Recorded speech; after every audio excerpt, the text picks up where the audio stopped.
So our fourth case of the evening is on the topic of diffuse hyperplastic perilobar nephroblastomatosis. So Peter, this is a 13-month-old patient with no past medical history, presents with recalcitrant constipation and abdominal distension.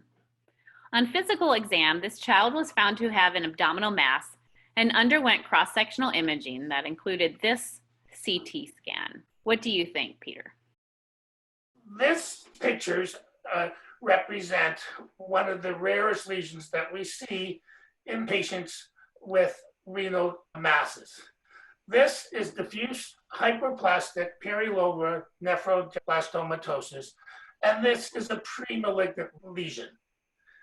Diffuse hyperplastic perilobar nephroblastomatosis, or DHPLN, is defined as the cortical surface of the kidney being composed of hyperplastic rests with the entire nephrogenic zone involved with a thick rind capping one or both kidneys. And inside these rests can be focal areas of Wilms tumor. Nephrogenic rests are clusters of embryonic metanephric cells. There are two types that are described. Both are important in the development of Wilms tumors. There are perilobar rests and intralobar rests. Rests can be hyperplastic and grow, or they can be dormant. The persistence of a rest beyond 36 weeks gestation is abnormal. And rests can give rise to Wilms tumor. Intralobar rests are recognized as precursor for Wilms tumors in patients with Wegar syndrome, and perilobar rests are precursors for Wilms tumors in Beckwith-Wiedemann syndrome. Genetically, Wegar syndrome patients have the WT1 mutation, and Beckwith-Wiedemann syndrome have the IGF2 mutation. What's the next best step?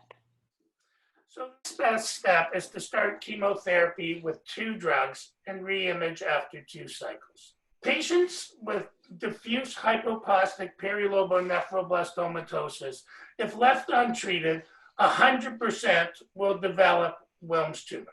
A biopsy in these patients cannot differentiate between a Wilms tumor and a nephrogenic rest. And unfortunately, this is one of the more common mistakes made in the management of these patients. Biopsies to determine a rest from a Wilms tumor, you must be able to look at normal kidney. A Wilms tumor will have a capsule around it, whereas a rest, there will be no capsule. A core biopsy or a needle biopsy will simply not get enough tissue, and you will not be able to tell the difference of whether it is actually a Wilms tumor or a rest. So the images to the right now show DHPLN response after 4 cycles of chemotherapy. Based on these images, what is your management now, Peter? Management of these exceedingly rare cases is somewhat disparate. In most cases, our colleagues from PSYOP would continue chemotherapy. However, the duration of the chemotherapy is somewhat different.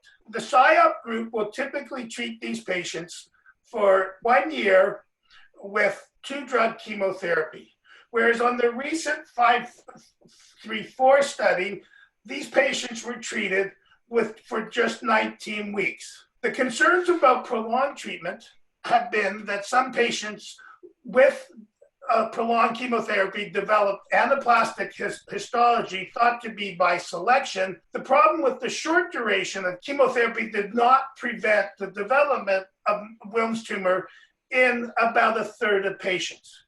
However, in both treatments, most of them are alive and most have good kidney function. There are several difficult and challenging questions that require further study. The first is imaging. Very difficult to determine whether something is a rest or a Wilms tumor. And that is even more difficult in the setting of DHPLN, where normal kidney tissue can be difficult to locate. Pathologically, initial biopsies can be of limited value, particularly if they're either core or fine needle. And ultimately, goals of therapy need to be reevaluated.